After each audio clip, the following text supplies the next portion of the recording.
சிக்கன்ல எப்பவும் போல ஒரே மாதிரி கிரேவியா செய்யாம கொஞ்சம் வித்தியாசமான முறையில ஆரோக்கியமா கருவேப்பிலை சிக்கன் கிரேவி செஞ்சுருவோமா? சீரகம், சோம்பு, மிளகு, தனியா, பட்டை, கிராம்பு, ஏலக்காவை குறைவான தீல வாசனை வர்ற வரைக்கும் வறுத்துட்டு ஃப்ரெஷ்ஷாக இருக்கிற கருவேப்பிலை ஒரு கைப்பிடி அளவுக்கு போட்டு அதை நல்லா மொறுமொறுப்பாக வறுத்து எடுத்துக்கோங்க. ஆறுனதுக்கு அப்புறமா மிக்சி ஜாரில் மாற்றி பொடி பண்ணி வச்சுக்கோங்க. இப்போ ஒரு கடாய் சூடுபடுத்தி எண்ணெய் சேர்த்து சோம்பு, வெங்காயம், கருவேப்பிலை, வெங்காயம் வதங்கிறதுக்கு தேவையான உப்பையும் போட்டு நல்லா வதக்கிட்டு இஞ்சி பூண்டு பேஸ்ட் போட்டு பச்சை வாசனை போகிற அளவுக்கு வதக்கிட்டு சுத்தம் பண்ணி வச்சுக்க சிக்கன் பீசஸை போட்டு ஒரு 10 நிமிஷம் குக் பண்ணிக்கோங்க. அதுக்கப்புறமா மசாலா பொருட்கள் சேர்த்துக்கோங்க.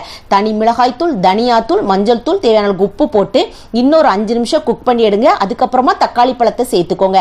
தக்காளி பழத்தை ஒரு 2 நிமிஷம் வதக்கினதுக்கு அப்புறமா நம்ம பொடி பண்ணி வச்சிருக்கிற கருவேப்பிலை பொடி சேர்த்து நல்லா ஒரு 10 நிமிஷம் குக் பண்ணி எடுத்துக்கோங்க.